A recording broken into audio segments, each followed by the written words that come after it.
Hello, Gareth. Hello. How you doing? Good, how are you? I'm good. Apparently my red bins haven't been emptied and I'm furious about that. But No! I'm otherwise fine. Okay. I know.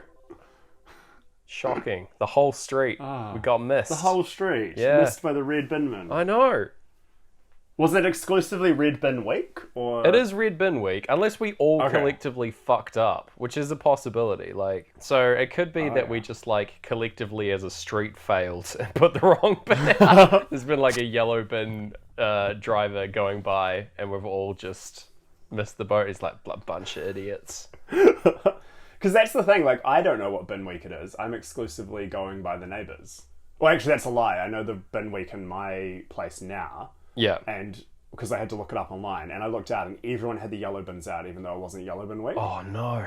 And yeah, it's such a mental game because it's do they know some sort of, local wisdom? I don't. The way we do it on this street is we just put out the yellow bin whenever we want.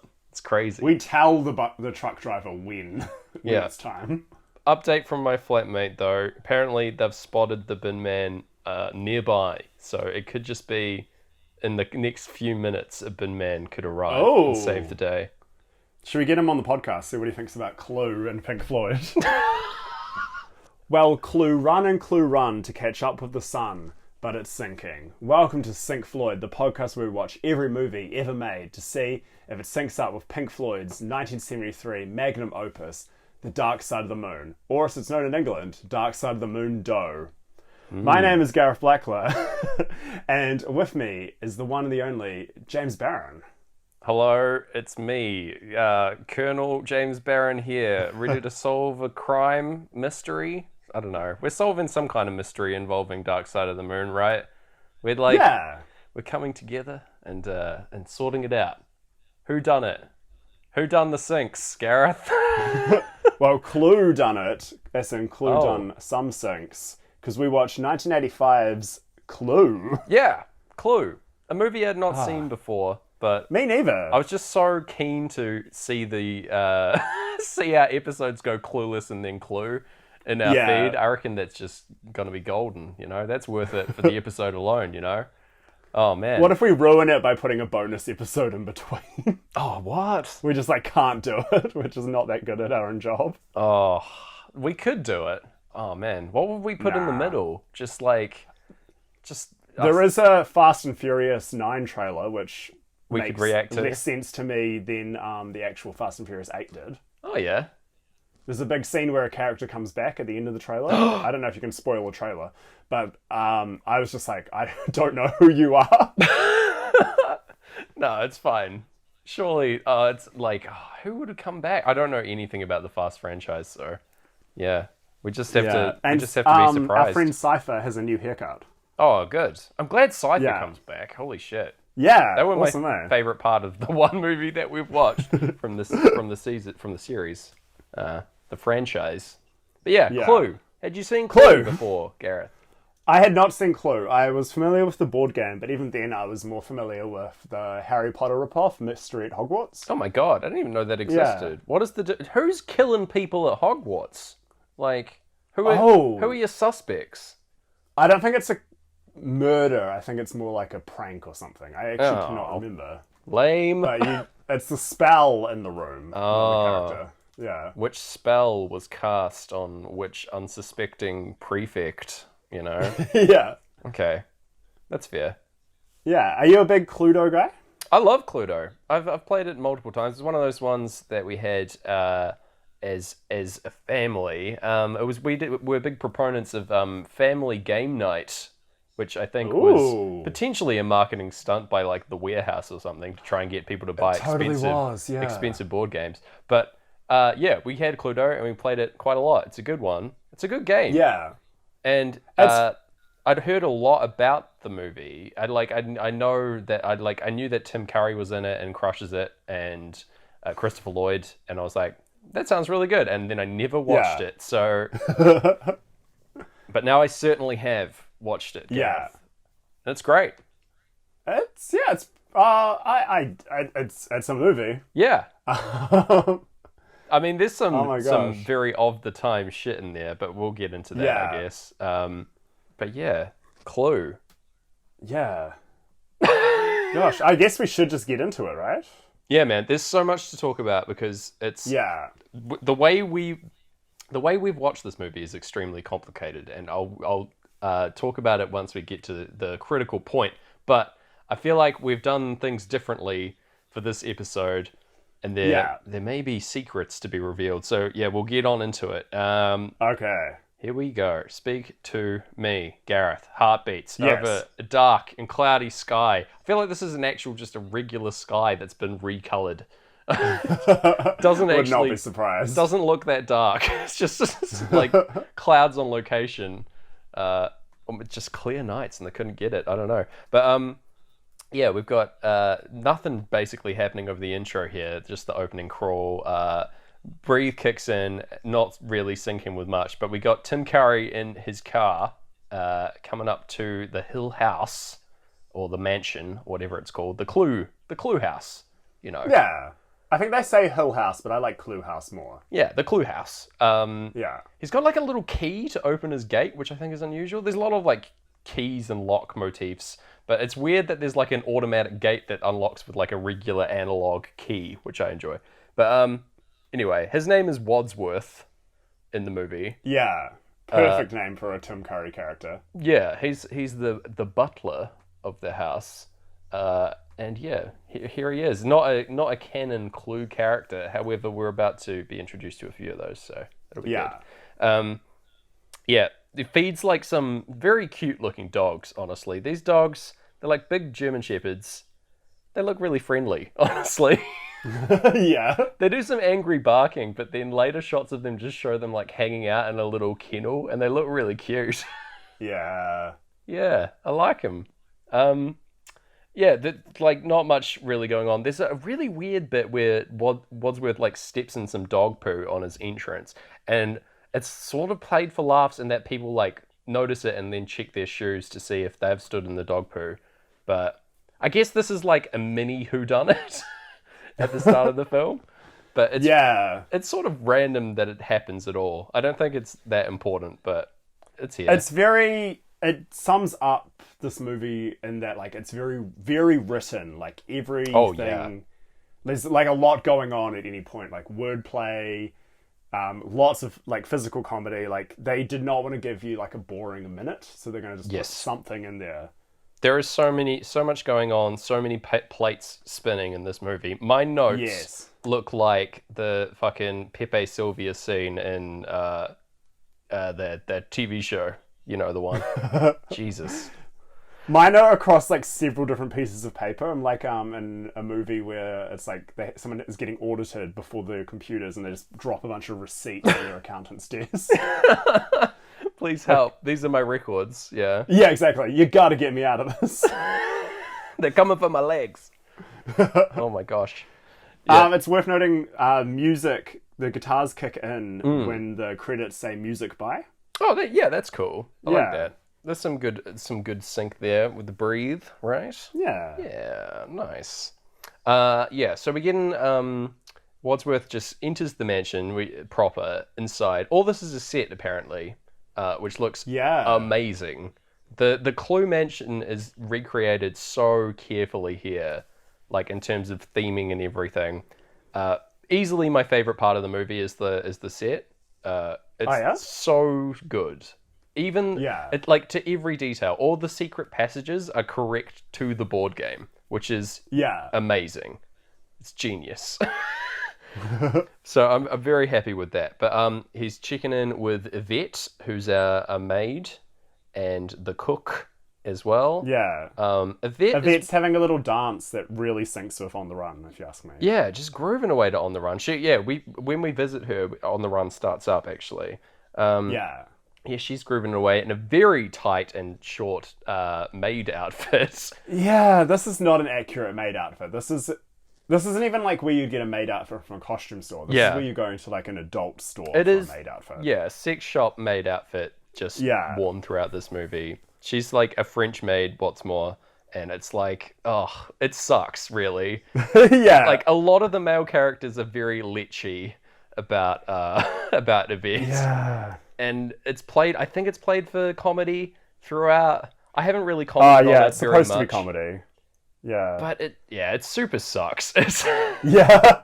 like, oh, I don't know. It's just it's such a choice in this movie. Yeah. But 1985, right? Yeah, and this movie is supposed to be set in like the 50s, right? Yeah, I don't think the They're worried period. about communists and stuff. Yeah, true. Yeah, I guess that works with the communist stuff, but People always worry about communism. yeah, it's still today people are worried about Yeah. communism. But yeah, we're getting a couple of so there's a doorbell rings and Colonel Mustard is here. Has to use an alias. Every character is using an alias, supposedly. Although when it comes to like the endings and stuff, it seems like they use like Miss Peacock's husband, Senator Peacock, right? Yeah. So maybe some of these aliases are just their real names, but Yeah. whatever. This did excite me because before I knew how this movie was going to go, Yeah. part of me was like, if they have these aliases every time, maybe this keeps happening. Like people do keep getting invited to this house Oh, I like that. for these kind of schemes, and they keep getting the same name. That'd be cool. Yeah, Yeah. if it's like a weird like kind of Saw thing that's happening where they invite Yeah. people around and then prove their like disloyalty and evil doings. I want to play a game, and it's Clue. Yeah. Yeah. This actor, old mate Colonel Mustard, Yeah. is someone who I had never really thought about, but he is Martin Mull. in a lot of. Thank you. He then, because the next movie I watched after this, after my clean watch, was Mrs. Doubtfire, and he shows up in that. Oh, sick. And I had the same experience of being like, who is that? Why don't I think about him much? He's the principal from the original Sabrina the Teenage Witch. Oh, really? Man, he's in And everything. then, yeah. Well, probably those three things, but apparently he's very beloved as well. He's also in Jingle All the Way. Ooh. And has a long stint on the show Roseanne, apparently. Yes. There you go. Yeah, so he shows up. We've got Miss White shows up as played by Madeline Kahn. She's great. She's very like severe, wearing like all black and like a veil as well. Yeah. Like quite different to the portrayal in the Clue board game. Miss White like is like an old lady, I think, in Clue from memory. So Yeah. that's a deviation. One note. This role was going to go to Carrie Fisher. Was that you in one note? No. That's a good note though. Yeah. Why was it going to? So what happened there? She was in rehab at the time, and like everyone involved in the movie was fine. Like, she was all cleared to come back out and do it. But then the insurance company didn't want her in it, How weird. and because they like obviously have the money, it just didn't happen. Right. There you go. My one note was just that each of the cars that these people arrive in are the same color as the board game pieces that represent them in the game, Yes. which is a neat little touch as well. Because most of them are wearing the opposite of their color. Like, Yeah. They aren't It's wearing white their and like full typical black. clothes or anything. Yeah. Yeah, she's like reading a letter as well. Each of them have received letters bringing them to this house, but it's very unclear as to what the letters mean at this point. They're very very cagey about these letters. But anyway, we've got the crash sound in On the Run appearing here, where Miss Scarlet and is rescued by Professor Plum. She sort of like sticks her leg out, very cartoonily. I don't think I don't think people do this anymore. Maybe this is just like an 80s trope that sort of I disappeared. don't think people hitchhike anymore, to be honest. I don't think she was that's that the what main she was problem. doing. Yeah, I think just as entirely from watching 80s movies. Okay. Is you either stuck out your thumb or you stuck out your leg if you're hitchhiking. Oh, okay. I thought it was like Yeah. doing like a sex sells kind of thing, where she was doing the like leg lift when you kiss someone. I think that's what my take on it was. But fair enough. If that's how people hitchhike, then fair. Okay. I don't know. You've got a good point because Miss Scarlet is got a lot of sexual energy. Yes. She is living her best life. She sure is. Rescued by Professor Plum, who's Christopher Lloyd in this as well. I forgot to say, Miss Scarlet is played by Leslie Ann Warren. There you go. Oh, yeah. Yeah. But Christopher Lloyd is here as well. I didn't expect to see him, so I'm hype. No. Hamming it up as Professor Plum, being like a real creepy dude. Yeah. What do we got? But he's also so charming because he's Christopher Lloyd. You're like, Yeah. Are we supposed to be on his side for this awful behavior, or what's going on here? Yeah, we sort of struggle not to associate with him. They're all supposed to be like terrible people, is the vibe. But Yes, for sure. yeah, Always Sunny was the name of that show, by the way, that I forgot before. Speaking of shows with terrible people, I circle back around to that one. I remembered, listeners. Don't worry. Yeah, so they've all received these letters and they've all shown up. We've got Miss Peacock and Mr. Green arriving as well. They are played by Eileen Brennan and Michael McKean, respectively. Yeah. I really enjoyed Michael McKean's performance, actually, specifically. I want to shout him out as Mr. Green. He goes through the ringer in this movie. Yeah. But I really enjoyed him and his like pratfalling and stuff. It was good. A lovely blue suit as well. Yeah, good stuff. There's a good bit where he shows up at the door and old mate Tim Curry says, yells at the dogs to sit, and Mr. Green sits down instinctively.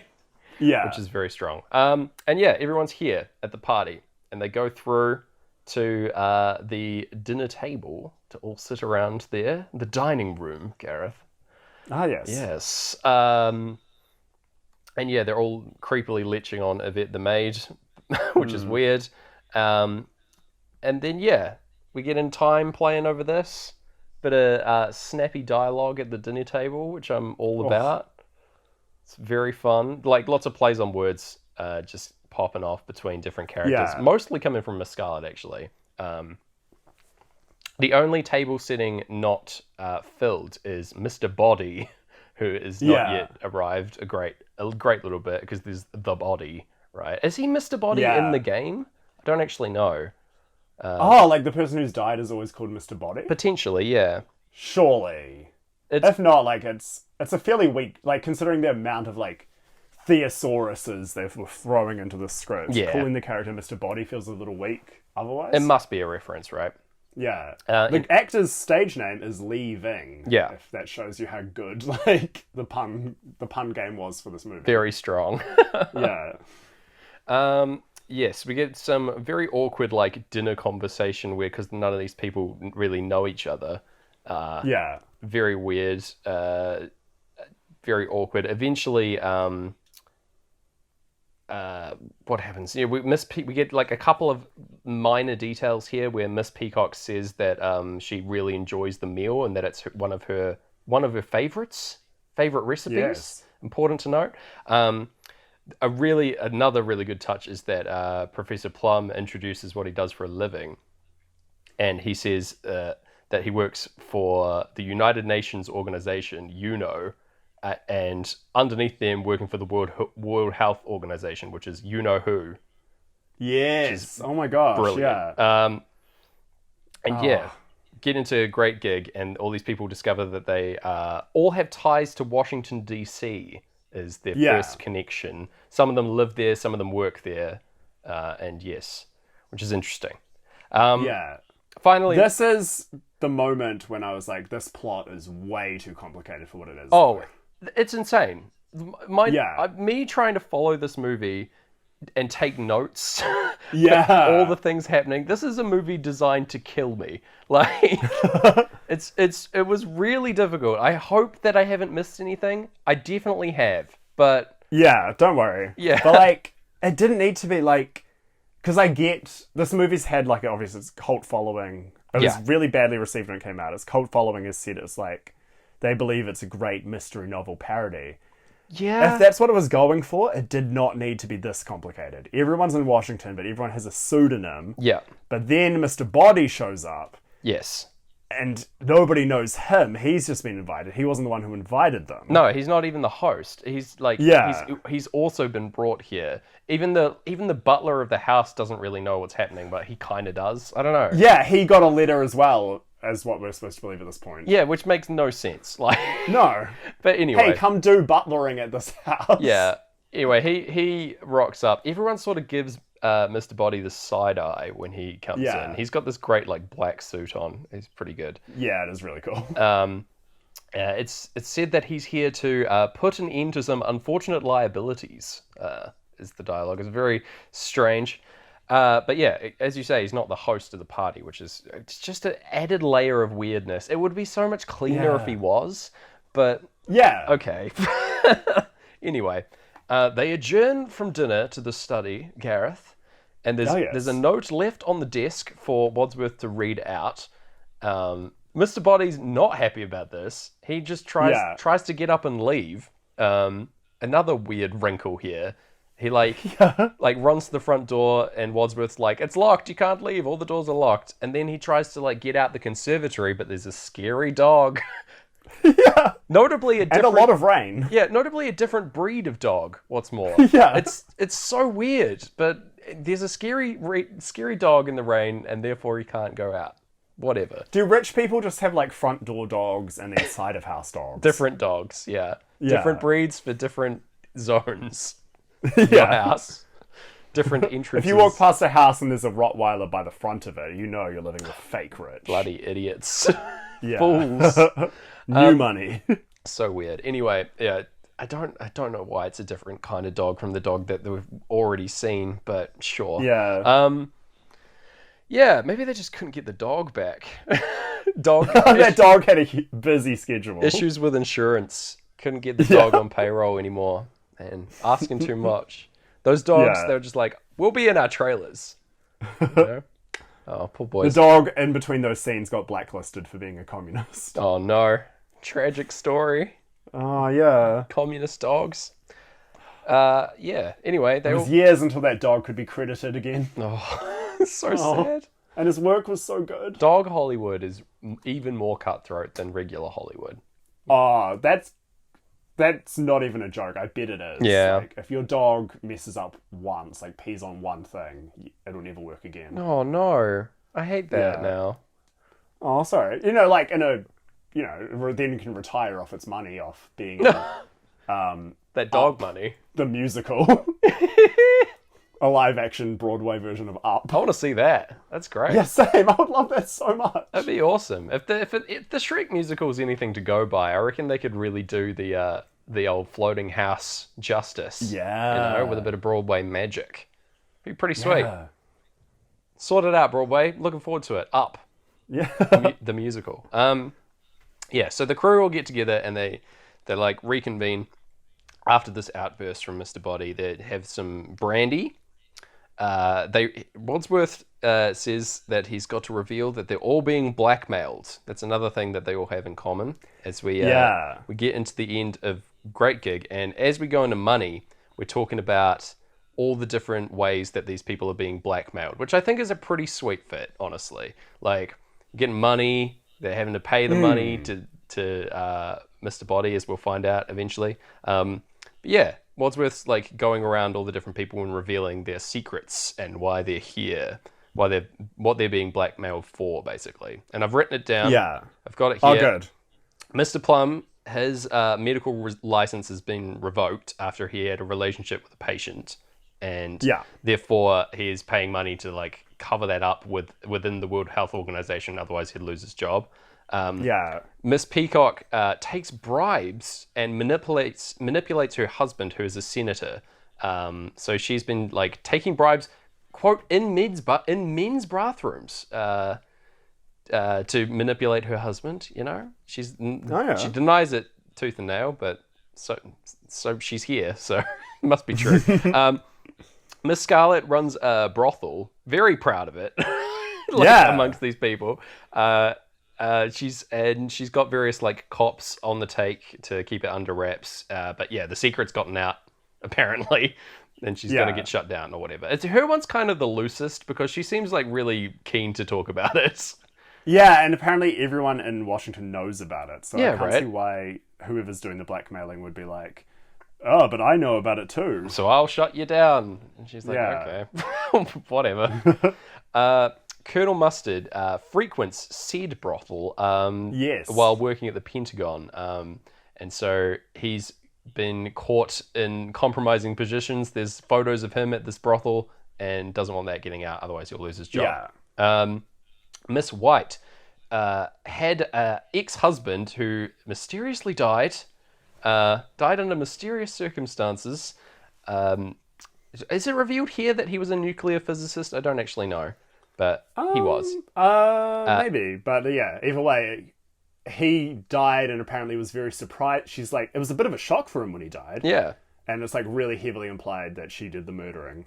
Yes, yeah. She's like, Yeah. She's saying that it definitely wasn't her that killed him. But she's paying the blackmailer to stop the scandal getting out. She doesn't want to get in the papers that, like, even their rumor. Also note, her previous husband, who was an illusionist, disappeared.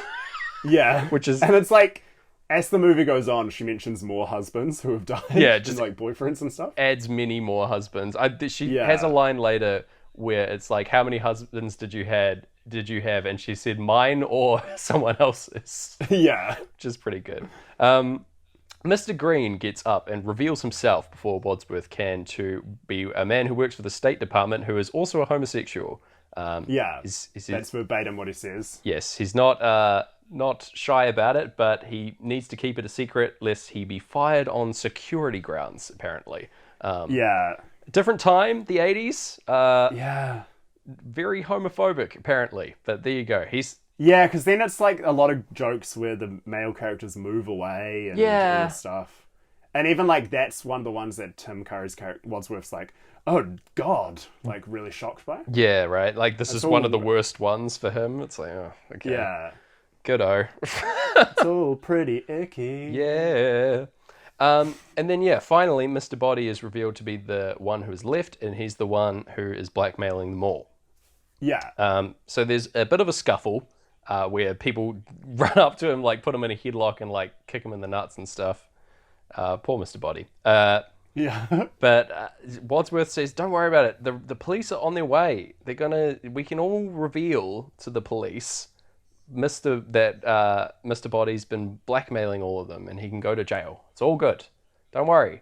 They're on their way. They'll be here in 45 minutes. And also, this whole conversation is being recorded by Yvette in another room. She's in the billiard room, Gareth, with a tape recorder, just hanging out. Just like sort of moving some billiard balls around. Just listening. Yeah.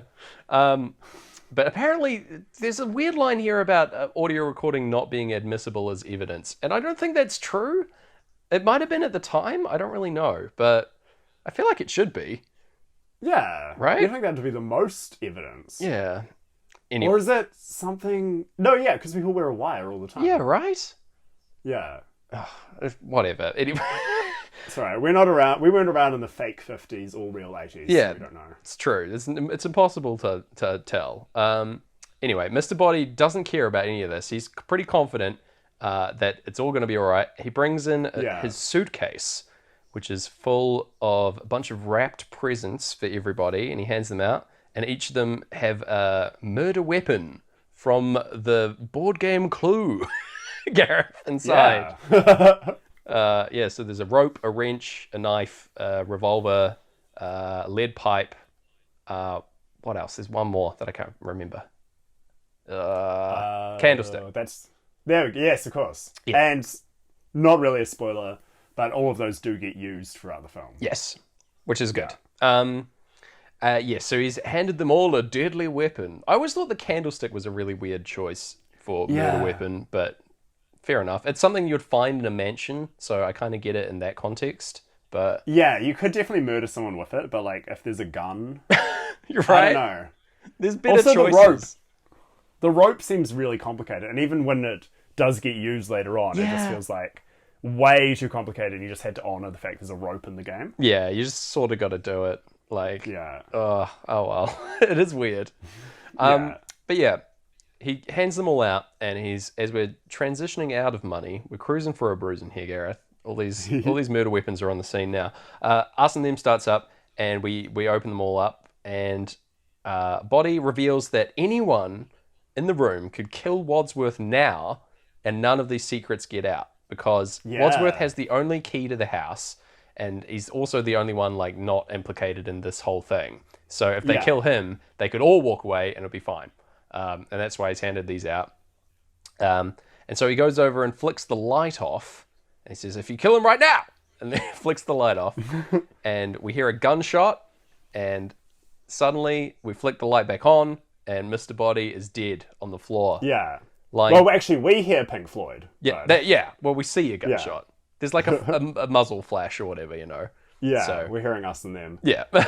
This is Great very point. murder mystery party at this point. Yes. Like, the light's down, someone's dead, Someone- and Yeah. this was some pretty cagey, dodgy writing in the fact that it wasn't obvious how he died. Yeah.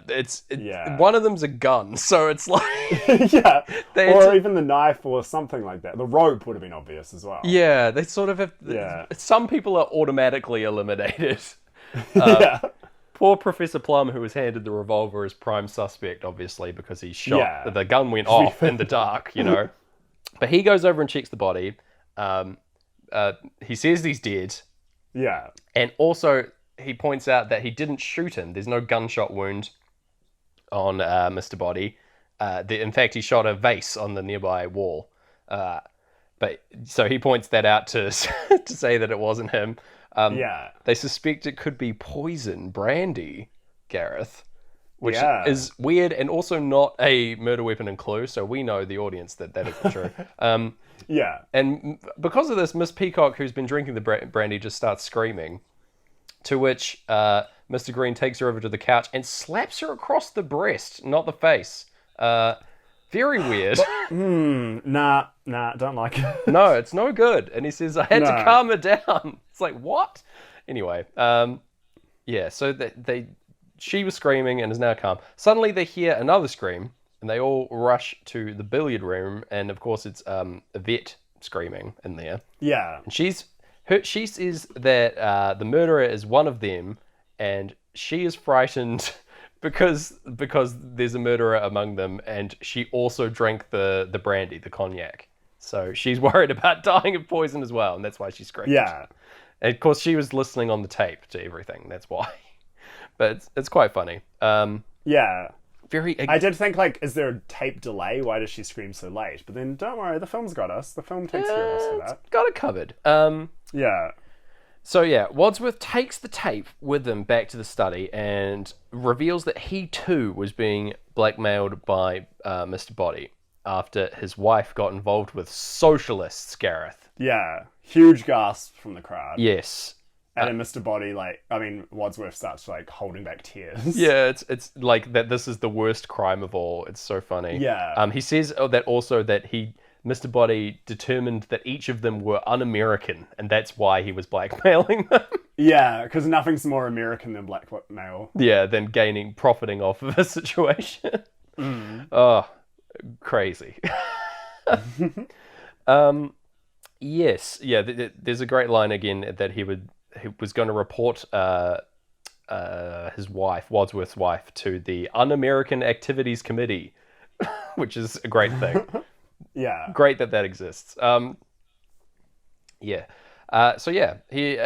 So Miss Wadsworth said that he invited everyone here. It was him that did it to basically absolve them of their blackmailer and hand Mr. Body over to the authorities. But things went wrong because obviously Mr. Body is dead. Yes. We get into some Any Colour You Like now, Gareth. I love Any Colour You Like, by the way. It's like one of my favorites now. It's so good. Yeah, it goes... sometimes On the Run, fades in and out is my favorite, but then Any Colour always keeps me. Yeah, man. It's good shit. Yeah. It sounds so... I think we might have already talked about this. It sounds so modern. It sounds like a Diplo kind of tropical house kind of vibe to the guitar sound. Yeah, man. It's good. The echoey guitar flowing through. It's just a sweet ride Yeah. through a musical journey, you know? Oh, Yeah. It's lovely. Anyway, they've got to figure out who the killer is because the police are going to arrive in 39 minutes. And if they don't figure out they don't hand over a murderer, something's going to go wrong. You know, is there a time limit in the game Clue? I can't remember. Is there an hourglass in the middle? I think there is. I remember a bloody game of Harry Potter Mystery of Hogwarts never ending. Oh no. You're missing the Yeah. hourglass piece, perhaps. Yeah, probably, You need actually. speed clue. I like the idea Yeah. of there being a time limit on you uncovering who the murderer is, and at the end you just sort of have to make a guess if you haven't got there yet. Yeah. That's just a good idea for any board It game, just goes really. unsolved, like most crimes, real life crimes. Yeah. What board So game sad. do you reckon would be improved by having a timer? Because board games notoriously take too long, right? Yeah. They're a lot of fun, but a lot of them just go on for ages, right? What? Honestly, I think the only thing that needs a timer is your friend explaining the board game. Oh, amazing. So true. So true. I can't top that. Yeah. What would be the Pink Floyd board game? Oh. Now, I meant to ask you this back when we did Jumanji. Completely forgot, and I do have mine actually written down somewhere. Oh. But But Let's not see. to hand? it is to hand. Oh. Yeah, okay. It makes no sense. I'm ready for Okay. it. Lay it on me. So it's like Jenga. So it's The Wall. It's called The Wall. Okay, good. It looks like the album cover of Pink Floyd's hit album, The Wall. It's two Jengas. You build a wall around your friend builds a wall around you. You try not to knock down either wall, and you win once your friend is trapped and can't build any more of your wall. That's great. That's Okay. That's a fun game. I'd play that. Yeah, I don't know how it would work. You'd have to be very... Oh, wait, unless they're little walls. That one's better.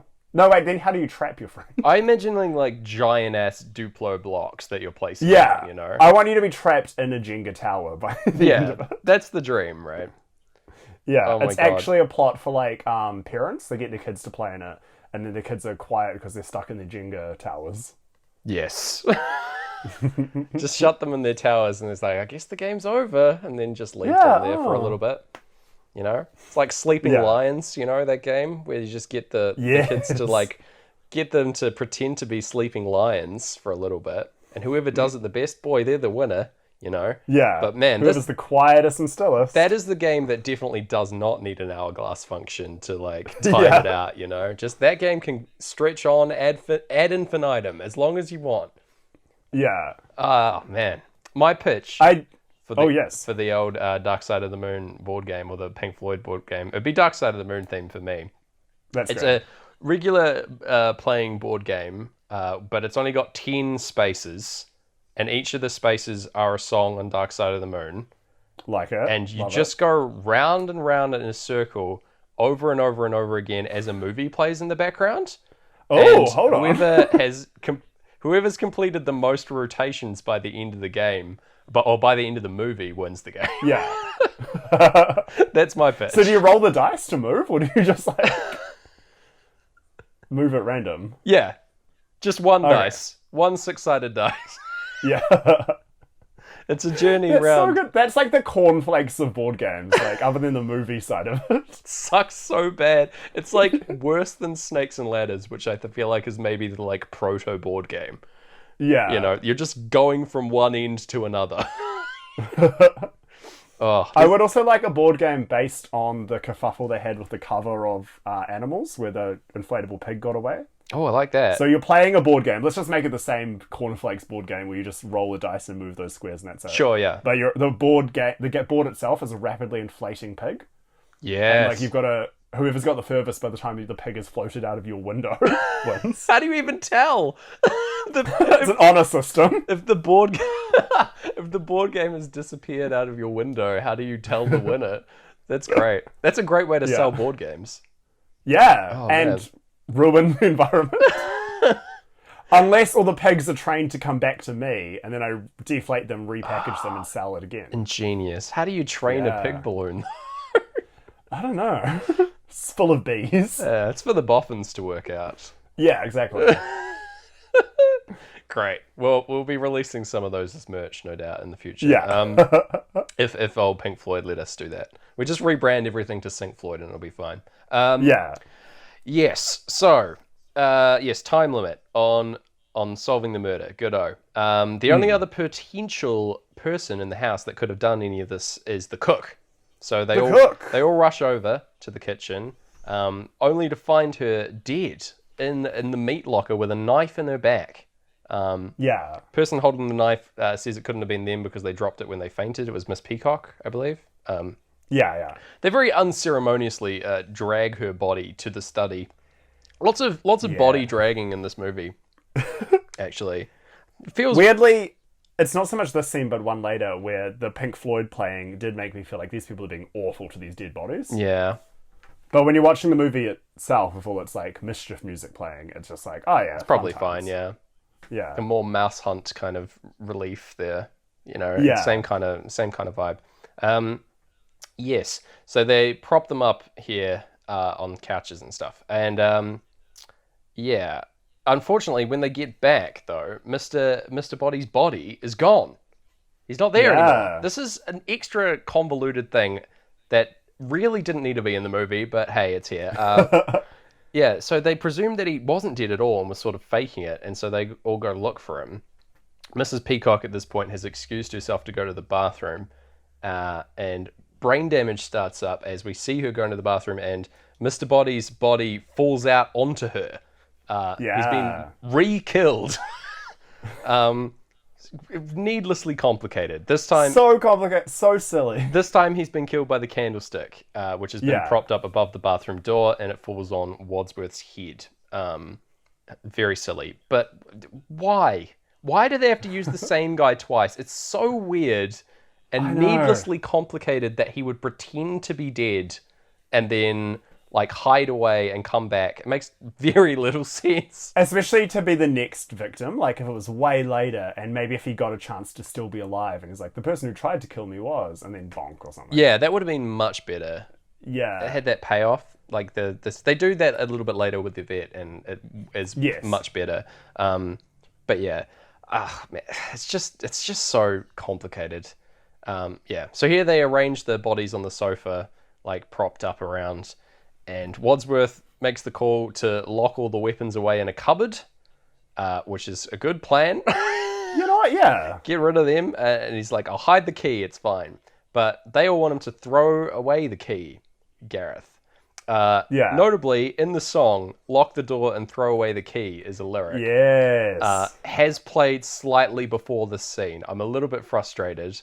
Yeah, and it doesn't... there's plenty of key nonsense throughout this film. Yes. But none of it never lines up. Matches it gets to that line, yeah. Yeah, such a shame. Yeah, we get into Eclipse, and as we're going to throw the key away, but there's a random guy at the door. There's just a dude out here, and he's like, needs to use the phone because his car got stranded. Yeah. And they all have a little discussion amongst themselves, trying to be like, should we let this guy in? And they're like, okay, yeah. So they send him to the lounge where Wadsworth locks him in. It's all so complicated. So here, Wadsworth's like, okay, you guys still want me to throw the key away? They're like, yes. And so they do that. They throw the cupboard key out into the yard. Annoyingly, they do it over Eclipse and not brain damage. Yeah. But hey, that's okay. They have a little discussion and no one's allowed to leave because they might be the murderer and might be able to get away, Even though the door's unlocked now, they resolve that none of them can leave. But yeah, end of playthrough number 1 here. We're just winding up, basically. There's a line from Colonel Mustard that I enjoy when he goes and checks on the corpses. He says, just checking, 2 corpses, everything's fine. Yeah. Very good. But yeah, there's playthrough 2 starts up and there's like a bit that's like a sort of who's on first kind of confusion bit that plays out about whether or not there's anyone else in the house. Wadsworth never gives a straight answer. There's a lot of double negative use and things like that. It's very silly. Yeah, very silly. I don't know if I can appreciate a good who's on first style. Yeah. Confusing double negative stuff, but I didn't really dig this one. I was just like, all right, hurry up. Yeah, I'm with you. Like the fact that they do it and then come back to it later, like they there's a bit about a bit of plot, and then they come back and keep going. And it's like, oh, yeah. Wait, I had more fun lines. Yeah, the writer went home, wrote more of it, and then they had to fit it in, even though they'd filmed that scene. They just shot some more. They had some extra left over. Oh man, we got to use all of this film. Yeah. We've bought so much. But yes. The insurance people won't let us not use it. I do love the idea that this film was just completely run by the insurance agents and they had Yeah. like final say on basically everything. That's It hilarious. would make a lot of sense. Yeah. Like how, like the fact it's based on a very well selling board game Right? also feels like something an insurance agency.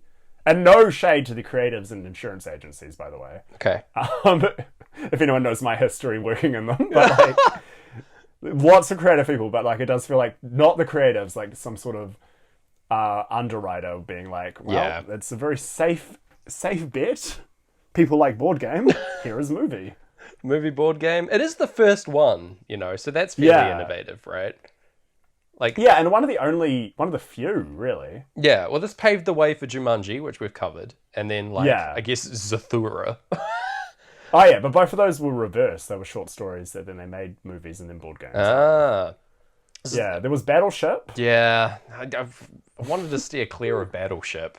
You just didn't want to talk about it. Yeah, I can't believe that that's a real movie that got made. It's kind of wild. If they like made it like an alien invasion kind of thing versus What? Really? versus the army. Yeah, it's like kind of yeah.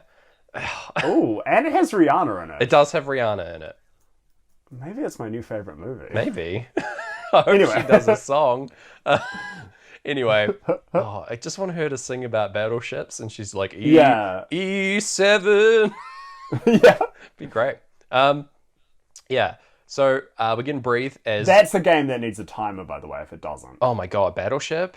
Yeah. Fair. Or the opposite, where the grid is infinity, so it could be any number or letter. There's an And endless the ocean. game takes years. Yeah. Shit. That's the worst.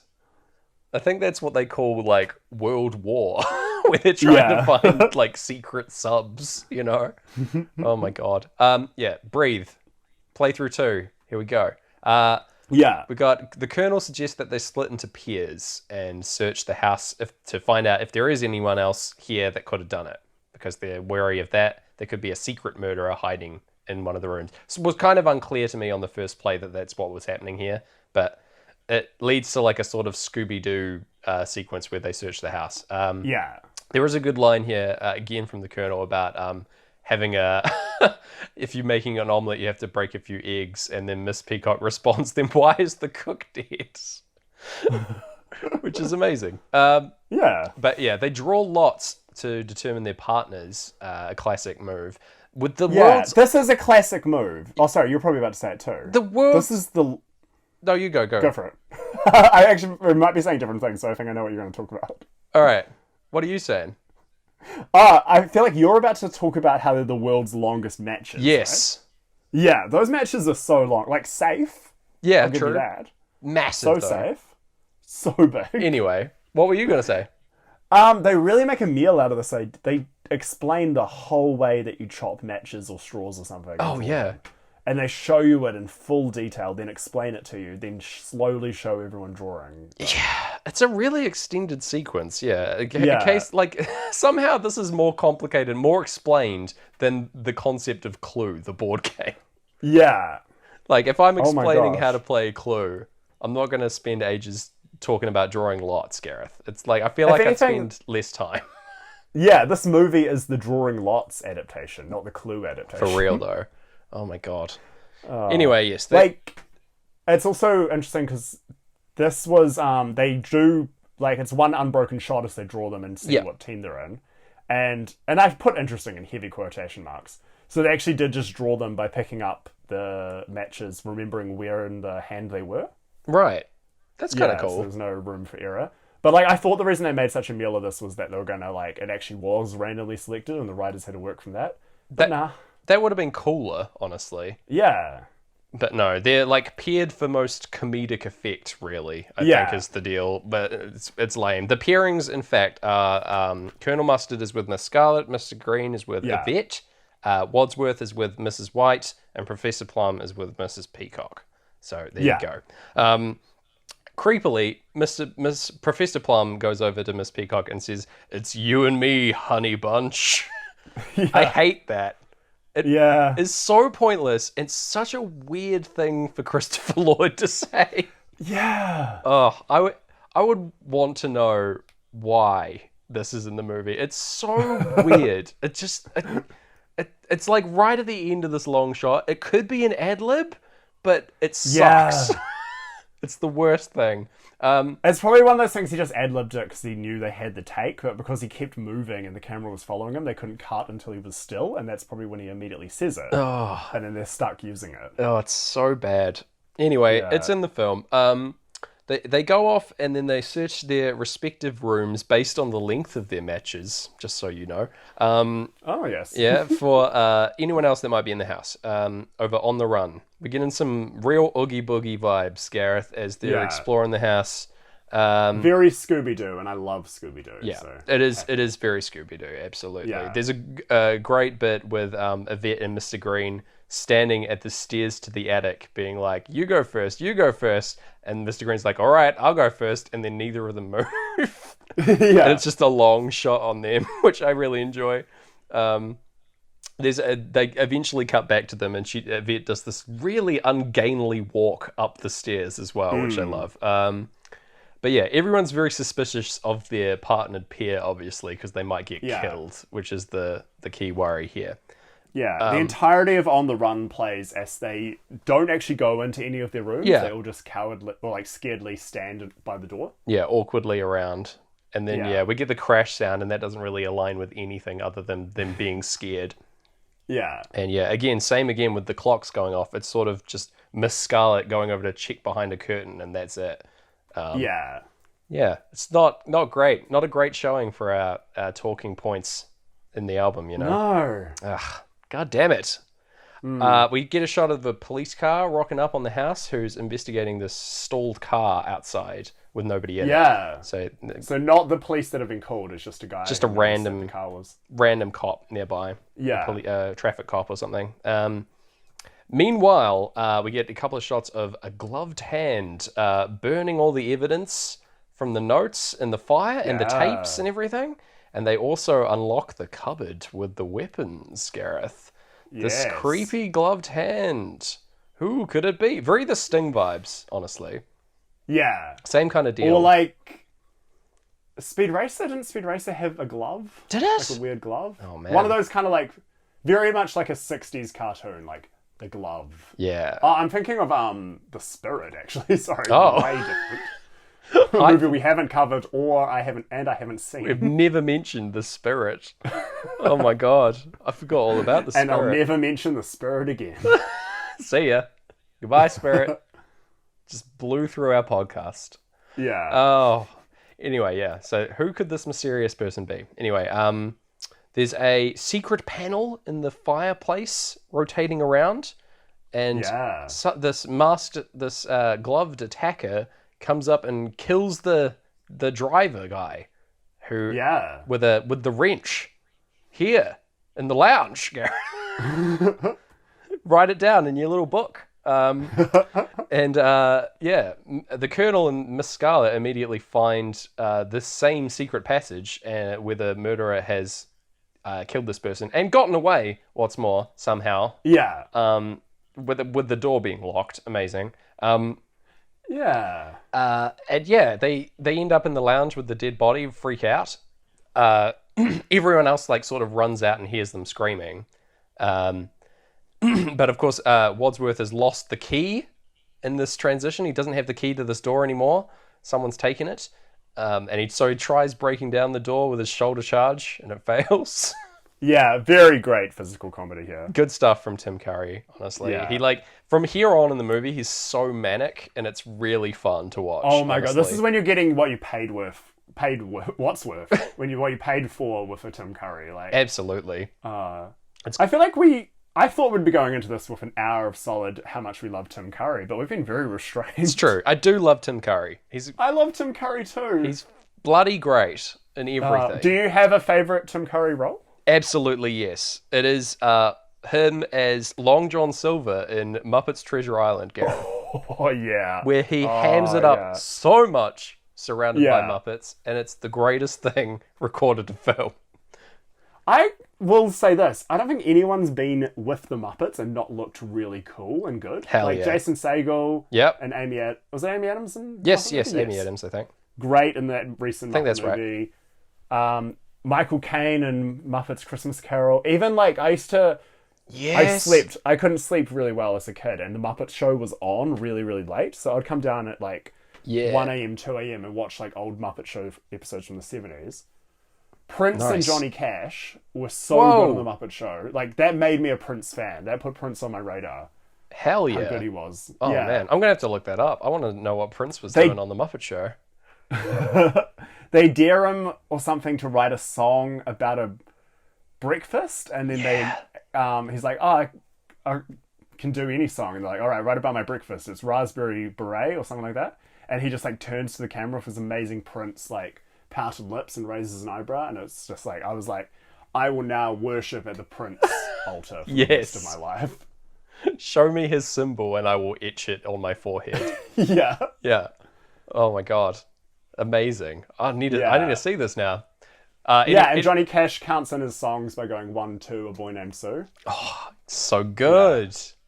Is he with the band? The Muppet Band? I can't remember that. Okay. From my weird memory etchings. Tell us your favorite Muppets moment if you can, listeners. Let us Yeah. know. What was... But my favorite... Yeah. Sorry, we've got to back out Circle of this back. tangent at a time. Tangent within a tangent. Here we go. It's not safe to jump from a tangent within a tangent back to your regular podcast, folks. Absolutely. It's like Inception. how- We've got to... Yeah, that's how podcasters get injured. It's true. Bust a lung. Yeah. Oh my god. Okay. What's your favorite Tim Curry role? It's Frankenfurter. Good call. Classic. Yeah, my parents... I feel like I might have already talked about this, or I should save this for if we do Rocky Horror, but... Oh yeah. My parents would only let me watch part of their Rocky Horror VHS as a kid. I wonder So why. they'd put it on. Well, now I know.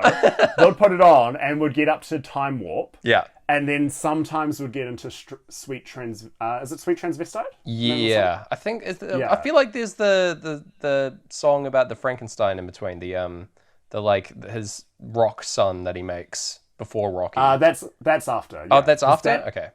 That plot line I had no idea about. I didn't know anything about the real wow. the character Rocky Horror.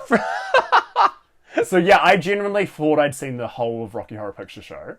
And then years later, I sat down with my parents when I was like a late teenager to watch it. And yeah, there's a full extra hour of it. Oh my that I God. did not know about. Amazing. And for ages, I was like, I hate that second hour. And then I rewatched it last year. And I was like, I love this whole movie. It's so good. The second part is so probably good. like maybe the best bit. Yeah. Oh man. It was honestly because it didn't have the songs that I True. like grew up listening to. True. Strong bangers at Yeah. the start of Rocky Horror, I will admit. Oh, Like, yeah. and like, yeah, the songs later on get more and more like ballady, which is fair. Yeah. You know? Oh man. Can't wait to cover that though on the show eventually. Yeah. Damn. Great movie. And my final Tim Curry fact is he played the judge in a live production of The Wall in the 90s. Wow. The Wall being Pink Floyd's album. Nice. Yeah. He would So he he'd sung, crush that. The Trial. Yeah. Oh, sick. That's awesome. Yeah. So that's his Pink Floyd connection. Sweet. Lock it in. Yeah. Mark it on the Locked graph. in. Mark it on the clue sheet. Yeah. Oh man. Yeah, so good old shoulder charging Tim Curry. Here we go. We're back in. We're back in the We're show. back. We're real back. We're safe. I've missed you, Clue. No podcasters were harmed in the making of that interlude. Yeah, so Yvette rocks around and grabs the gun from the now opened cupboard and fires it. It trips over someone and fires it into the air, hitting the chandelier, which will fall in a minute, and shoots the door open, shoots the handle off the door, freeing Scarlet and Mustard, and they come on out. And then, the chandelier falls directly behind Colonel Mustard, freaking him out, but killing no one. I loved that because I generally thought like, well, he's gonna die now. It's true, yeah. I love that it comes back as a bit in one of the endings. It's great. Yeah. It makes a strong case for that ending being canon. But yeah, so Yvette reveals that the cupboard was already unlocked when she went to get the gun, so she is not the killer, obviously. She wasn't the one to unlock it. Our friend the cop arrives at this moment after the chandelier has hit the floor, ringing the bell, just as we're back at Time is the song playing, and that ringing the bell signals the change in time. It slows down perfectly when that happens.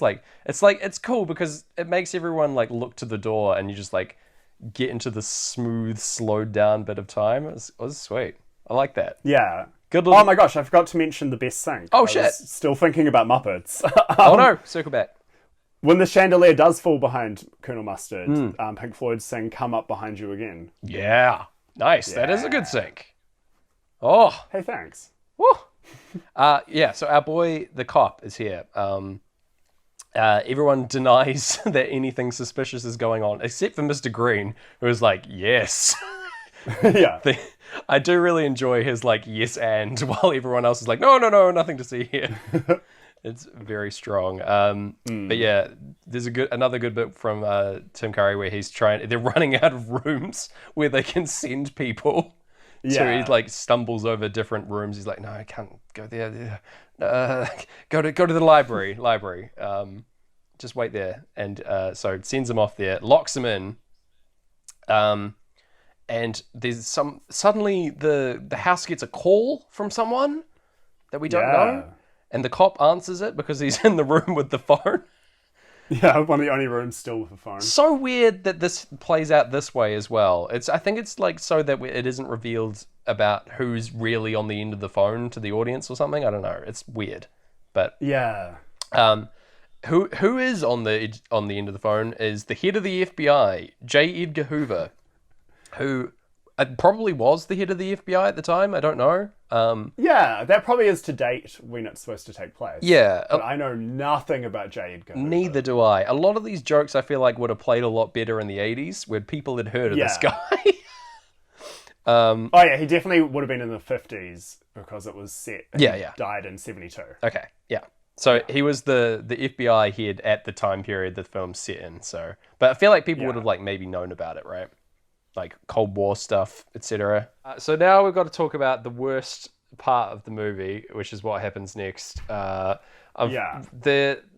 cop is led by Mr. Green into the rooms with the dead bodies, and they've been staged to be making out with various house guests, and it's just so gross, dude. Like, it's no good. In no situation has this ever been okay in a movie or otherwise, for that matter. Yeah, actually, real life, even worse. They're making out with these corpses to try and like trick the cop into being like, oh, it's just people having fun at this party. But yeah, because I guess the argument is like awkwardness is enough to make a police officer stop suspecting things. I guess so. Yeah. Ugh. It's just so icky and terrible in every way. At least you see from a side view like Mustard kissing the cook's body while Peacock moves her arms around. Yeah. And the look on their face is just a beautiful look of horror. Complete terror. Is exactly how the audience feels as well. It's at least you kind of like, at least they're not like, whoa, we're getting away with it, and it's like it is without it was with all the mischief music that normally played, or I think it's like an old Tommy Rock song playing. It's like you kind of get like, oh, it's fun, you know, they're not going to jail. But then with the Pink Floyd, you're like, they should go to jail just for this. Pink Floyd make it so much more serious. Yeah, I wouldn't say that it ruins it, but it really paints how messed up this is in a much clearer light than if like comedy music was playing, for sure. Oh. Yeah. And it's almost like Pink Floyd walking in the room and being like, y'all are all accessories to murder, by the way. In case you forgot, this situation's fucked. Pink Floyd here, bearers of bad news. Yeah. I'm afraid. And then they walk out and walk into another film and just point out, you're all bad people. Yeah. This happens right at the tail end of Great Gig as well, so it's like very somber singing. Luckily, we go into the next room and like the Professor Plum and Miss Scarlet make out, sure, much more wholesome. But our dead body in this room has sort of been arranged to look like a drunk with a hat covering, lopsided on his head, covering his head wound, and holding like a bottle of brandy, I guess, or whiskey. A couple of jokes about him being dead drunk hey, Lamau. It's, yeah. Don't let him drive home. It's like, don't worry, he won't be driving. Yeah, it's... Yeah. I could take it or leave these scenes, honestly. I'd rather they were not here, but... Yeah. Whatever. It's interesting because the cop, like, is obviously not very good at his, like, investigating. Yeah, but he yeah. also weirdly mentions that he's off duty on the phone later. Yeah. Which makes no sense because he's fully in uniform, super on investigating duty. a car. Maybe he was weird going parking. home. Oh, Like, yeah. he was like on his way home, sees this car, suspicious. Oh, whatever, I'll go in and check it out. He should really call it in, but anyway. Yeah. Yeah. That's actually probably it. That's probably the line that is why he didn't call it in. Is just because he was just being a good Samaritan. Instead of a person who's doing his job correctly. True enough. Oh.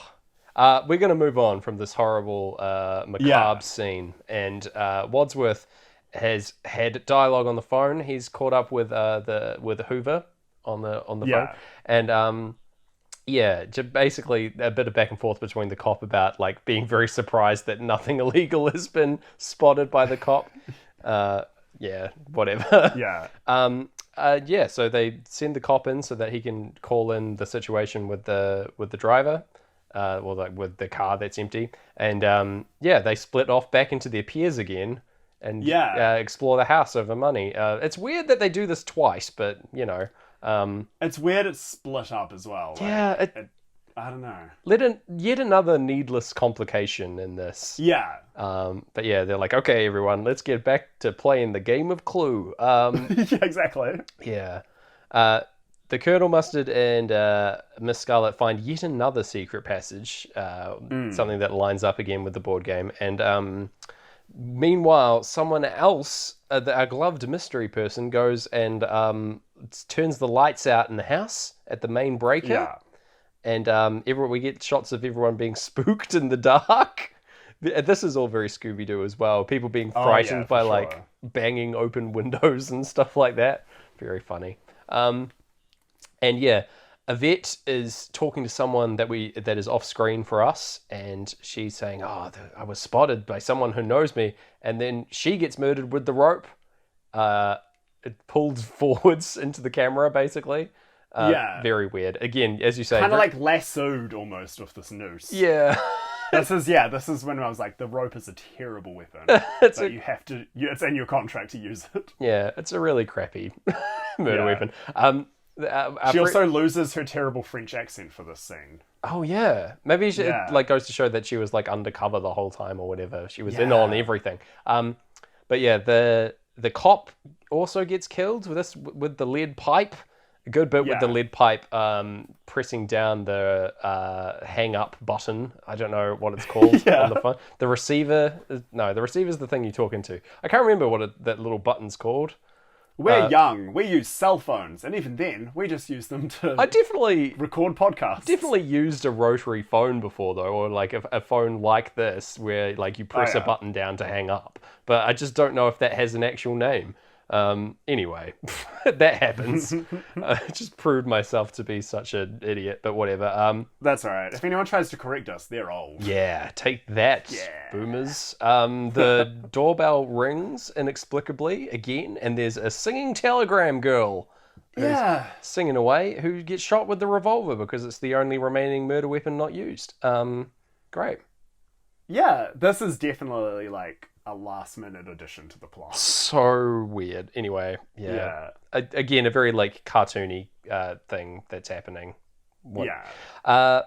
So Wadsworth runs downstairs and switches the lights back on, and everyone reconvenes in the entryway to discover whether there's been 3 more murders. They go around the house looking like very dejected at this point, honestly, looking at these bodies and just sort of go like, oh no. It's interesting. I reckon they've put this in a different order to how it was scripted. Oh, yes. Because they see Yvette first, and they're just like unsurprised, like, oh, okay. And then they look shocked at the other 2. Yeah. Which doesn't read like the person they know best being murdered. It should have been the third one they look at where they're just like, ugh, another one. Yeah, right. It should have been the girl at the door that they're like, oh, okay. Yeah, exactly. Which they kind of do, and that they'd like drop her body in with the others. But Yeah, so ungracefully. Yeah. Which is a very good black comedy gag. Yeah. It's also quite upsetting. yeah, not bad though. Like that's a pretty good Yeah. bit. Um, Yeah. yeah, it's it's interesting to think about. Like they could have potentially shot this movie in a way where they've just collected all these different murders. They've shot like each character getting murdered in a way and then assembled a film out of each thing that they've shot. Maybe like Yeah. puzzle piece style. That would have been pretty cool as a concept for a yeah. movie. But I don't think that happened. But I wish that it did. Yeah. So we go and discover the body of the telegram singer, and then drop her off. So And then we get into 10 minutes of Wadsworth explaining what we've already seen. Yeah, so he says, I've figured it out. I've cracked it. Yeah. Boys. Here we go. I'll walk you through it step by step. And yeah, he recreates the entire movie that we've seen up until this point. Just Tim Curry, like, going If you're in a ham. hurry, skip ahead to 1 hour, 8 minutes of this movie and you're sweet. Yeah, You've man. just got the whole thing recapped. In a Hurry with Tim Curry. That's the name of this sequence of the movie. It's bloody good. He loves it. He's having a great time. Yeah. Everyone else is getting really frustrated. I do love the detail of him running from every room that they've been when he's talking about them. He has to be in that room, which is what you do in Clue. And also, it's very like, it's very Scooby-Doo, just running around, opening doors, flying around. You know, it's the same kind of vibe. Yeah, it's great stuff. He definitely loves acting, Tim Curry. Yeah. Like, there's no doubt in any of his roles. Like, there's that argument, this great, I think it was a Vulture article about, like, does Christian Bale enjoy acting? Oh, I don't think he does. Because he's so good at it, but he clearly, like, makes it so miserable for himself. It portrays a certain sense of self-loathing, right, Christian Bale, from basically every performance I've seen him in. It's like, he doesn't look like he's ever having fun. Tim Curry looks like he's always having fun. That's why we love him. Yeah. Right? Oh, yeah. Tim Curry as Batman. Please. Oh my god. Tim Curry is the Joker, though, for real. Oh, yeah. That would have been sick. Yeah, we got Any Color You Like instrumental kicking in when he hits the gong. I like that. Like when he's talking about them announcing dinner with the hit of the gong. Anyway, so he outlines everything that's happened, and it's so convoluted. I think I've missed several things, but it involves Mr. Body pretending to be dead, and certain characters not being in the room in certain scenarios, meaning that they are liable for the murders and things like that. So that he's like, I know who wasn't here when we went in to see Yvette, etc. I'm pretty sure they all were there, like shot, you know? This is something I did mean to look at for my rewatch with the Pink Floyd, but I forgot. Oh well, I'm pretty sure none of these details really matter. It's just crazy manic running around with Tim Curry. He's just outlining everything that we've seen. It's very silly. We do get a bit of new information, like Colonel Mustard's parents, who he said were dead, are alive. Yes. And he made all his money by being a war profiteer, which I think is a very interesting, dark angle for this movie. Yeah, extra layer of messed up. And also, when he says, because he sold radios, I think Peacock says a lot of our good airmen died, and that's just when Pink Floyd is saying the old man died, implying the old man died in war. Nice. That's a sweet sync. That's a good sync. Yeah. Another mustardy sync, by the way. Mustard's listening in. He's the Pink Floyd listener for the film, for sure. Yeah, absolutely. Yeah, so more convoluted plot information is dropped. We've got, like, Yvette and the cook were both accomplices to Body, or accomplices to the murderer, anyway. Yeah. So everyone that came to the house tonight was involved in this situation. They all have connections. The cook worked for Miss Peacock, which is why she said that she liked the soup earlier. Which is weird. But anyway, that's a connection. The key to the cupboard was also switched out at some point, but any one of them could have done that, apparently. Yeah. Because they were all crowded around the door when the driver arrived, and that's when it happened. Yeah, and just like any one of them could grabbed the gun that was smashed underneath the smashed chandelier. Yes, exactly. There's also Miss White. This is, I think, where it's revealed that her husband was a nuclear physicist, and Mustard was working on a fusion bomb, He's up to a lot of stuff, this boy. He's a busy man. Yeah. The motorist that came to the door worked for Colonel Mustard and had info about him being a war profiteer, so he has motive for murder there. The cop was on take for Scarlett, Miss Scarlett, who he was hiding her secret that she was running a successful brothel business. The singing telegram girl was connected to Mr. Professor Plum, who was the patient that he had an affair with, and is the person. Yeah, so there's the connection there. You've done very well, because all of these we have to cleanly rule out all of these bits of exposition did happen at this point in the film, because we're about to get very head trippy. Oh yeah, it's super quick fire, all this information, so it's like flew at me hard and fast, and I'm like frantically writing it all down. But yeah, basically, Body knew about everyone that was involved here. Everyone that came to the house was all like, Body planned this all or whatever. He brought everyone here, and he split everyone up when the murderer came and burned all the evidence. That happened. That was Colonel Mustard. So the murderer. Oh yeah, Colonel Mustard definitely. Yeah. Yeah, he split them all up, and at that time, someone came and burned the evidence. So that could have been someone that split off for them because it was dark, and also killed all the remaining people with the lights off. So as they're discussing all this, we briefly get the Jehovah's Witness character. Oh yeah, I forgot about him. It's just a man in a hat comes around and he's like, Armageddon is coming for y'all. And they're like, we're all gonna die. There's a murderer. Go away. And they just slam the door in his face, which is great. But yeah, that's also set up here. As part of the recreation, the electricity gets switched off here. And at this point in the movie, we are at a crossroads, Gareth, because from here on, there are 3 different endings to the movie that have played. So, when this film aired in 1985 in the cinema, they shipped 3 different versions to cinemas, each with a different ending. Sick. So cool. Yeah, for a home video, you can get them all in a row. Yeah. And I think for Blu-ray, you can choose which ending, or all in a row, or a random ending.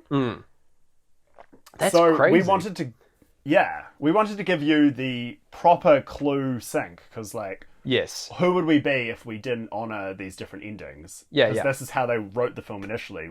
If they were writing it to sync with Pink Floyd, this would have been when Pink Floyd would have been most on their minds. Exactly. So, we're now going to sync ending 1, then ending 2, then ending 3. Yeah. And I think give you different ratings for each 3. Yes, this is the split off point for our discussion. This happens at 2:25 in timestamp in any color you like. And so 1 hour, 18 minutes, 59 seconds into the movie as well. Yes, so we loop back to the start every time the lights get switched back on, and that's our resync point for this movie, just so you know. That happens after, for endings 2 and 3, if you're watching on the VHS copy or the Blu-ray copy, it syncs from the title card, that explaining this is what happened maybe as well, that kind of thing. So yes, ending 1. Here we go. Ending A, as it was called in the cinema. We've got the one person that wasn't with the crew was Yvette. She was acting under the orders of someone.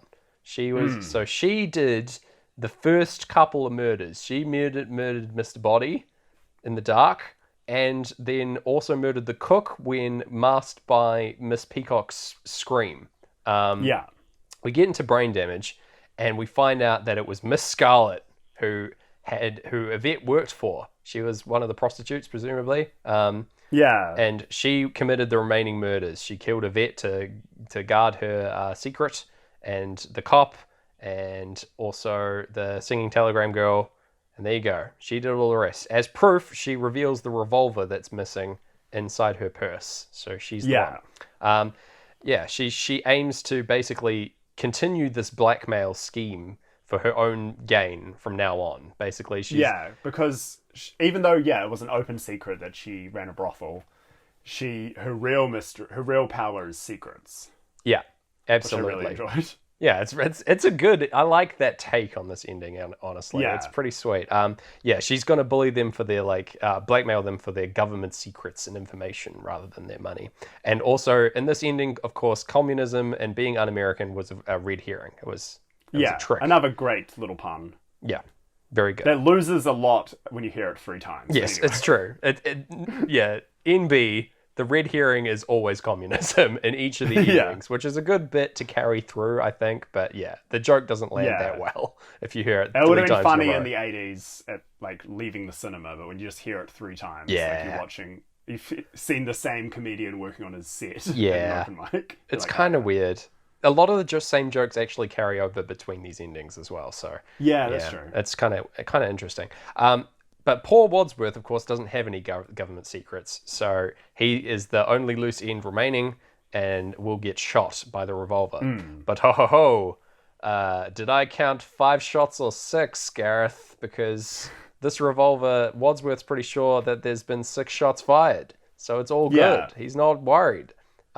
Is this a Dirty Harry reference? Potentially. I'm not sure. It's so... Like, they don't play into it at all, and they play into some other references. Yeah. Another reference really soon. So it might just be a coincidence. Maybe. I was referencing counting it. guns is really hard. Yeah. Oh, well. Anyway, suddenly... we won't find out, because the cops just suddenly storm the building, along with the Jehovah's Witness guy we saw from earlier, who turns out to be Hoover, the chief of the FBI. Here he is, in the flesh. And they come in and arrest Scarlett. Wadsworth's done a very weird move where he put the revolver behind her back. But anyway, he fires off the gun as we get into Eclipse, and there indeed was a bullet left, so he was in danger. And this drops the chandelier directly behind Mr. Green as a recurring joke. Yeah, good stuff, honestly. And then there's a very 80s freeze frame just when the vocals kick in for Eclipse, and it's good stuff. Freeze frame would cut to the credits. What did you think? How did it sync? This is hard because now I've got to think back to the whole film, knowing I have to do it again 3 times. Yes. And I don't want to give away what I thought of the film remaining up to that point, because that's not just this ending. Right. What did you think? No, sync, or? Just this ending plus the whole thing. Okay. So the whole film. Oh, I want to say a 4.5. I think that's generous, honestly. I think this was a bad sync. I want to say actually, what am I saying? I only filled 1 A4 piece of paper with notes. Yeah, man, that's nothing. Once you get together all my pieces of paper, it covers only that much. I filled a lot, but because the plot is so insanely convoluted. But not a lot of syncs, right? There's only those 2 good mustard syncs, actually. Yeah, I would go a 3, honestly, on this. How are you feeling about that? Yeah. A 2. A 2? A 2. All right, let's do it. 2 for Clue. 2 for Clue? All right. See you on the dark side of the moon. In music Play the outro. Cut back to... But wait. But that's one thing that could have happened on the podcast. But what if? What if we changed our mind and did ending 2? All right, ending 2. Welcome back to the show. Wadsworth continues his explanation. Over Any Color You Like. This is canon ending 2. He recreates the final murders, just amongst the different people here. Hits them over the head and stuff with the wrench, etc. And of course, it was Miss Peacock, Gareth. Behind the murders. We get the brain damage transition as we're talking about communism being a red herring again, and and also the lunatic is on the grass, Gareth, where Miss Peacock points the gun at Wadsworth because she has it in her purse. Yeah. Oh my gosh, that's proof enough for me that she was the murderer, mate. Anyway, that suggested that Wadsworth's actually quite thankful that this has all happened because she killed a blackmailer and all the accomplices. So why don't they all just go away? They're all going to leave together, pile the bodies in the cellar, and everyone walks away, and it's all good. Yeah. None of this has to come out. It's fine. It's weird because it does reveal that Wadsworth is with the FBI, Yes. and he's just willing to just let this slide. Yeah, right. It's messed up. But anyway, they sing for "She's a Jolly Good Fellow" to her. Yeah, very good. As she leaves the room. It's really awkward. We'll see you on the dark side of the moon as Wadsworth reveals that he works for the FBI to the rest of the crew, and that, in fact, the police are coming, and they're going to arrest Peacock. Oh my gosh. Whoa. There's the bit of a joke, that he says where the FBI are going to cover up 6 murders. And he's like, why do you think they're run by a guy called Hoover? And it's like, all right. Okay. It probably was like a joke at the time, maybe. But I don't know. Even then, Hoover had passed away like 10 years earlier. Yeah, it's weird. Yeah. Anyway, Miss Peacock is arrested and they all run out to see it. And Wadsworth stoked. He's like, we always get our man. And poor Mr. Green gets slapped in the face twice. Yeah. And then Colonel Mustard gets his, suspender snapped by Miss White. That's really weird. Don't know why that happens. However, this does sync up perfectly with the time signature of brain damage. I was amazed. Okay, the slap. Yeah. Oh, very nice. The slaps in sync. Yeah, I missed that. Oh, I'm stoked. And That's then, awesome. in my notes, I've written that Pink Floyd seemed to think that this is the canon ending based on that assessment alone. Yeah. What did you think? How did it sing, Gareth? Okay, I will say this is my least favourite ending. Agreed. This one definitely feels like they realised they had to write 3 endings because 2 wouldn't be enough. And this one feels very phoned in. It feels like almost the ending they would have written if they thought there was 6 endings. It sucks, yeah. It's like the least tied together in terms of plot hooks. For sure. And it's like based on her knowing the cook is somehow meant to convince us that she did all the murders. It's like, okay. She sort of just admits to it as well. She's like, all right, you got me. Yeah, she admits real early, like before the gun, she's essentially admitting it. Yeah, it's a shitty ending, but it does, that ending bit does sync quite well with Pink Floyd, right? Like, yeah. I love a good slap, snap to the beat of Pink Floyd. Yeah, exactly. I want to, mainly for the comedic effect, I want to give it a really good grade. I want to give it like an 8.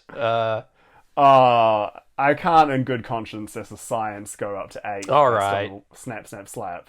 4 or 5 then?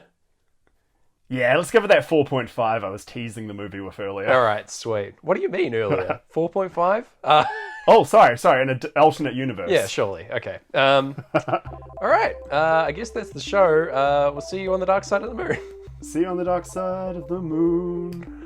But that's how the podcast could have ended.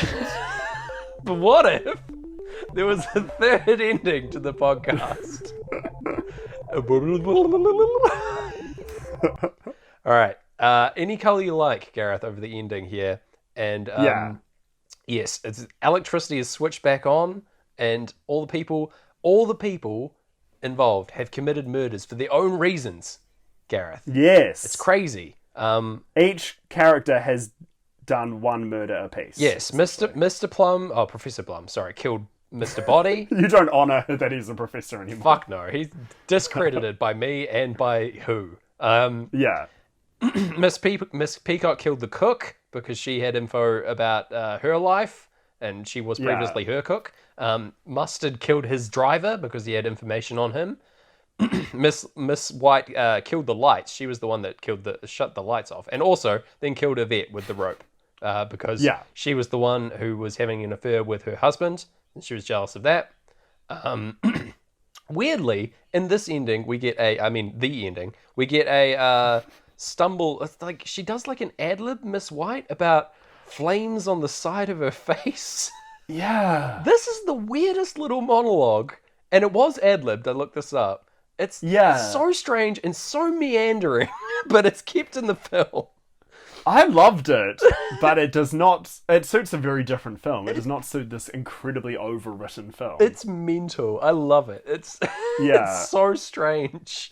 It's like... Do you think it's like what we thought Professor Plum did, where they just...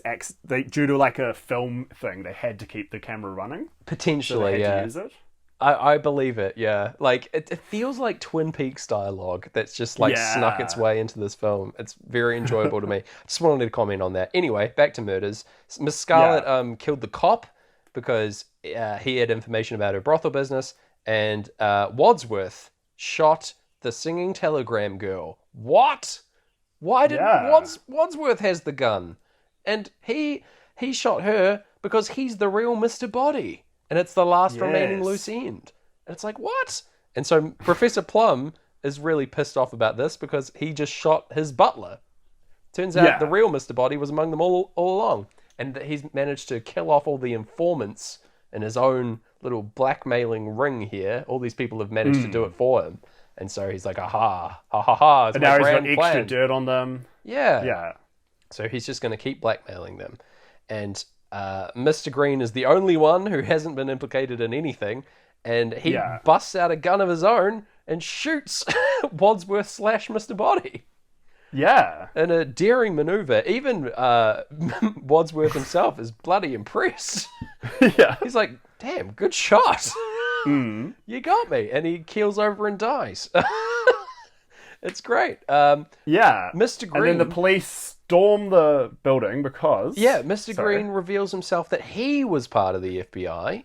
And Yeah. it was all a plot to capture Mr. Body and all that stuff. And also arrest all these bad people for their crimes and do them doing murders. It seems like a crazy sting operation, but I guess Yeah, it worked. exactly. Considering that caused all those murders to happen. Yeah. So that's kind of it. We get a final little weird joke from... Excuse me, we get the greatest line in cinema history. I'm going to go home and sleep with my wife. Freeze frame. Final twist. Mr. Green, That's- not a homosexual. That's like a line I would write and not be proud of. Just be like, what's the bluntest way to get this across so everyone gets the joke and then I can move on to the next thing. Right. But like that's how they end the ending of like clearly the ending they're most proud of. Yeah, it's definitely... Yeah. What did you think? How did it sink, Gareth? Because I think this is easily the best ending of the film. Yeah, for sure. This one makes the most sense. Ties together really, really well. Yeah. I can't decide whether we're forgetting the other endings exist or not as part of a joke, but whatever, it's fine at this point. Who's to say? There is one really good sync with this ending when Miss White is just about to do her flames in my head monologue. Yeah. And they're realizing like she's a murderer. She steps off the stairs and steps onto the hall and into the hall, and Pink Floyd sing "The Lunatic is in the Hall." It's perfect. I couldn't Yeah. believe it. Yeah, I got this as well. It's lovely. Yeah, And she there's an sings- evil laugh for Tim Curry that also kind of sounds like Tim Curry would do it. Yeah, nice. Yeah. Yeah, no, the lunatics in the hall thing is like kind of perfect because then she just launches into that insane monologue. What on earth is that about? Oh my god. Yeah. What did you think? How did it sink? I could give this ending a 5. Yeah. Yeah. Yeah. I mean, the only ending of this film. Yeah. Right. This It's is a I would 5. say pretty good. Like a fair few sinks in there. Not bad. Yeah. Yeah. Awesome. All right. Let's wrap the podcast up for the only time. And Yes. yeah. We got anything to plug this week or anything like that? We got any housekeeping? Oh. Yes, actually, the week this is coming out, if you're in Auckland, go to the Basement Theatre and see You Are, and then in brackets, Not Alone Here, which is a show I've done a lot of the animation for. Awesome. And the way I got the job was because the director listens to Pink Floyd, so shout out to Amy. Hey, shout outs to you. Oh, Yeah. man. She knows that you're into like trippy visuals, maybe, and that's why. Yeah, Like, or going that on I have a lot of going on free this time. show. Nice. Definitely get down to that. if you're But in yeah, other Auckland. than that, yeah, I think it might actually be sold out by the time this happens, which is this is the only thing I've ever been involved in that's sold out. So that's exciting. Just pretend that you went, listeners. Then say, Yeah. just say you did. If I it's feel sold like the out. Auckland man. theatre community is full of that, like people pretending they saw your show and being like, "Yeah, it was so good, man." Aw, never mind. I rescind that invitation to pretend. No, that's all good. Apparently in LA, a lot of actors will go to the movies. This is obviously pre-COVID. Go to the movie theater and just watch a bit of the film that fits into their schedule. So then they can say like, "Oh yeah, I saw you in that." I mean, I guess that's true, right? I did see you in that. Exactly. For one scene total. Yeah. Oh, well. You were great in the 10 minutes between my 2 meetings. Sweet. So Anyway, yes. after that complicated 3 points on the graph, what are we doing next week, Gareth? Oh, yes. Reveal to me. Oh my gosh, I forgot about this part. Loosely speaking of theatre, over the weekend I did some shows in the Coromandel in New Zealand, where you can do shows. And they were very fun, and we stayed at my friend's mum's house, and my friend's mum is a big Pink Floyd fan. Mm-hmm.